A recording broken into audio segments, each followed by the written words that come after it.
تو پھر کیا ہوگا؟ پھر کہتے ہیں انہیں دونوں میں سے ہم لے لیں گے. یہ نارملی ہے. میں اشارہ کر رہا ہوں، زیادہ کھول کے بات نہیں کر رہا چونکہ اس پہ ہنگامہ کھڑا ہو جائے گا. ہائی کورٹ کی ججوں کی پاور میں نامزدگی رکھی گئی ہے، اس کی وجہ ہے. وجہ یہ ہے کہ دیکھیے ہم نے جب ڈرافٹ بنایا بڑی سوچ و بچار کے بعد، مطلب 2 سال پہلے میاں نواز شریف نے مجھے کہا، میں نے ریسرچ پیپر لکھا. اگر آپ مجھے آج میسج بھیج دینا تو میں آپ کو پورا پیپر بھیجتا ہوں جو 2 سال اس کی مشاورت جاری ہے. ٹھیک ہے نا جی. 5 مہینے ہو گئے ہمارا ڈرافٹ ہے، پی ٹی آئی کا ڈرافٹ ہے. مولانا فضل الرحمان بھی 2 مہینے سے شامل ہیں.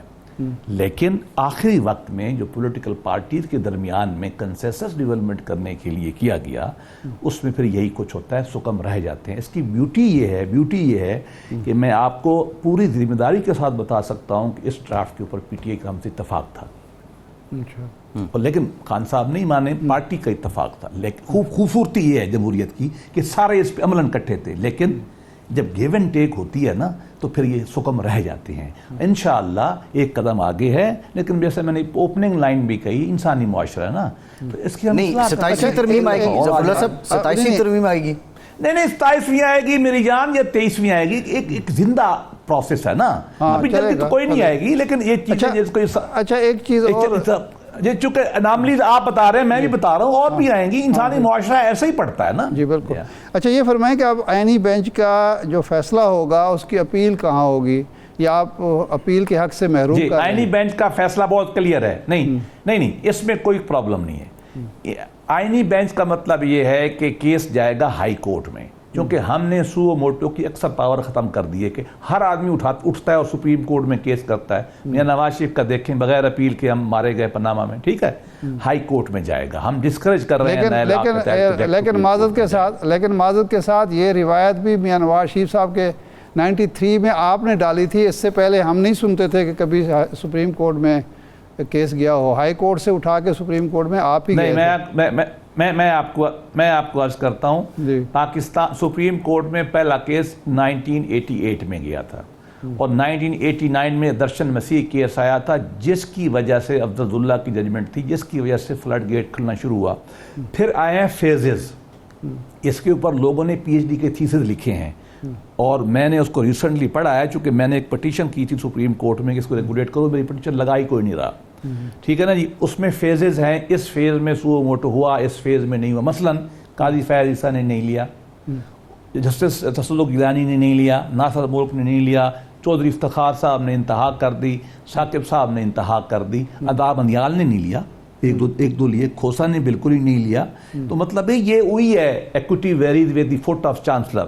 اب ہم نے کوشش کی ہے سو موٹو کو، لیکن سپریم کورٹ کی پاور ہم روک نہیں سکتے، چونکہ سپریم کورٹ میں لوگ جائیں گے، کم جائیں گے. اب ان بینچ کے اوپر ہے جس کو ہم روز کہتے ہیں کہ گائیڈ لائن بنائیں. انڈیا کی سپریم کورٹ نے گائیڈ لائن بنا دی ہیں کہ یہ کیس اور نیٹ پہ اویلیبل ہے. ان کو بھی یہی کرنا چاہیے، اور یہاں تھنکنگ ہے.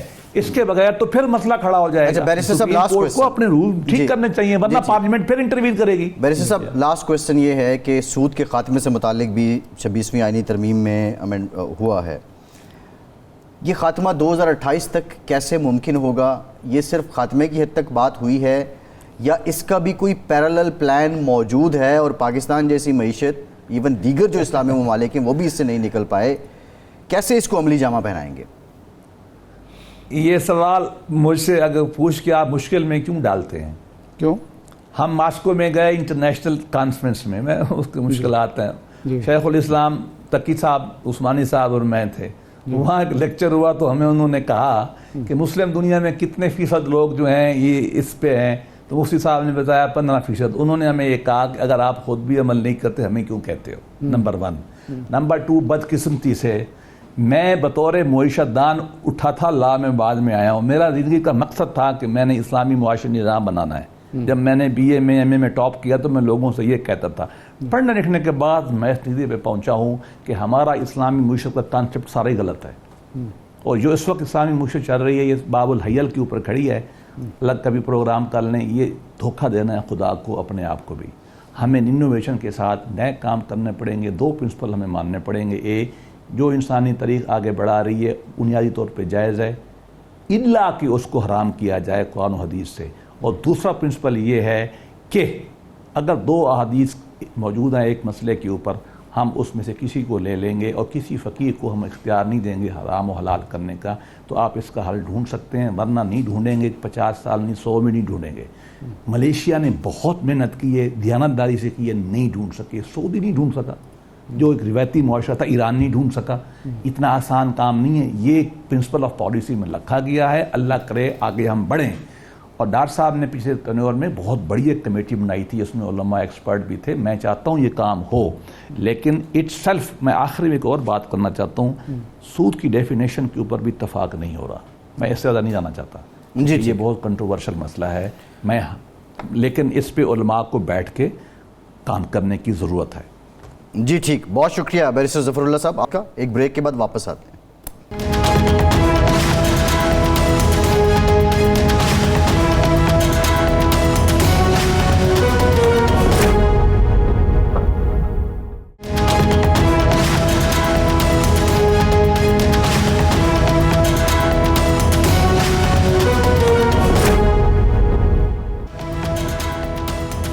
بریک کے بعد ایک بار پھر سے آپ کا خیر مقدم کرتے ہیں۔ ہمیں جوائن کیا ہے اسلام آباد ہائی کورٹ بار ایسوسی ایشن کے پریزیڈنٹ ریاست علی آزاد صاحب نے۔ ریاست صاحب بہت شکریہ آپ کے وقت کا۔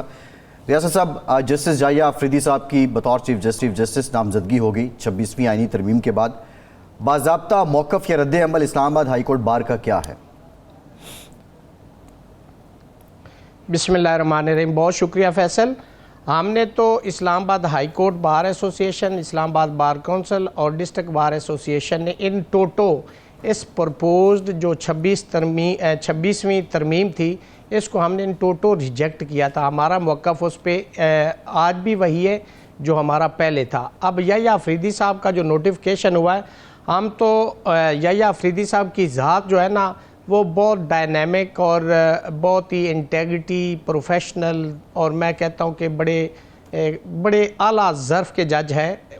ان کی ذات سے تو ہمیں کوئی گلہ نہیں ہے، لیکن ہمیں گلہ یہ ہے اس لیجسلیشن سے، ان لوگوں سے جنہوں نے یہ لیجسلیشن کی ہے، چونکہ جو پرنسپل آف سینیئرٹی تھا جو 1996 supreme court Al Jehad trust versus federation of Pakistan یا article 175 sub article 3 of constitution of 1973 کے اندر طے کیا گیا تھا، اس کے اوپر ایک وہ چیز جس طریقے سے یہ لیجسلیشن کی گئی ہے، جس کے اندر انڈیپینڈنس آف جوڈیشری کو یوزرو کر لیا گیا ہے، اس پہ 17 ججمنٹس ہیں، جس پہ شرفریدی کیس ہے، اس کے علاوہ اور بہت ساری ججمنٹ ہے کہ عدلیہ کو انتظامیہ سے الگ کیا جائے گا۔ یہ آرٹیکل 175(3) کے اندر بھی پرووائڈڈ ہے کہ ودن 14 ایئر پروگریسولی اس کو آپ نے الگ کرنا ہے۔ تو جو اس طریقے سے کیا گیا ہے، میں سمجھتا ہوں کہ عدلیہ کی آزادی کا وہ جو پرنسپل تھا جس کے لیے ہم نے جدوجہد کی تھی، وہ ختم ہو گیا ہے۔ اور یحییٰ آفریدی صاحب کا ہم ایز اے چیف جسٹس ہم نے تو یہ مطالبہ کیا تھا، اور ہمارا آج بھی یہ مطالبہ ہے کہ جو موسٹ سینئر جج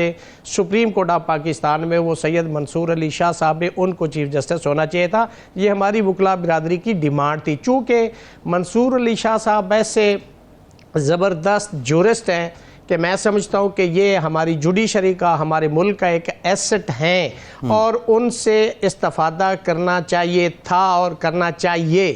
اس کی ریزن یہ کہ جب وہ پنجاب میں چیف جسٹس تھے تو جتنے جوڈیشل ریفارم وہ لے کے آئے تھے، میں سمجھتا تھا کہ جب وہ سپریم کورٹ آف پاکستان میں آئیں گے تو اس سے زیادہ وہ ڈیلیور کریں گے، لیکن ان کا گناہ کیا ہوا؟ صرف ایک ججمنٹ جو 12 جولائی کی آئی ہے انہوں نے دی ہے، اور وہ بھی آئین اور قانون کے مطابق ہے۔ ججز فیصلے دیتے ہیں، حکومت کو پسند آئے نہ آئے، اس کا مطلب یہ نہیں کہ اگر آپ فیصلہ دے دیں کسی کے خلاف اور وہ جن کے خلاف فیصلہ ہے وہ آپ کے مخالف ہو جائے اور آپ کا راستہ روکے۔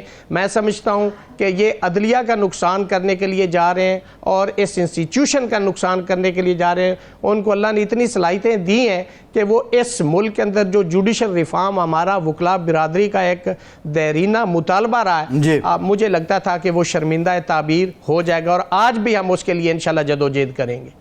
اچھا، یہ فرمائیں کہ مقصد تو یہ ہوتا ہے کہ ایک بہتر جج جو ہے چیف جسٹس بنے، ایک بہتر جج چیف جسٹس بن گئے، آپ ان کی تعریف کریں، بلکہ سب تعریف کر رہے ہیں، ہم بھی تعریف کر رہے ہیں۔ ماضی میں یہ سینیارٹی کے اصول کی بنیاد پر جو لوگ آئے، آپ لوگوں کو ہی سب سے زیادہ افتخار چودھری صاحب پر آپ کو اعتراض تھا، جناب ثاقب نثار صاحب پر آپ کو اعتراض تھا، تو اس کا مطلب یہ ہے کہ وہ جو سینیارٹی کا پرنسپل تھا وہ کہ فائدہ مند تو نہیں رہا، اس کی وجہ سے تنازعات بڑھے، مسائل بڑھے، سپریم کورٹ کی جو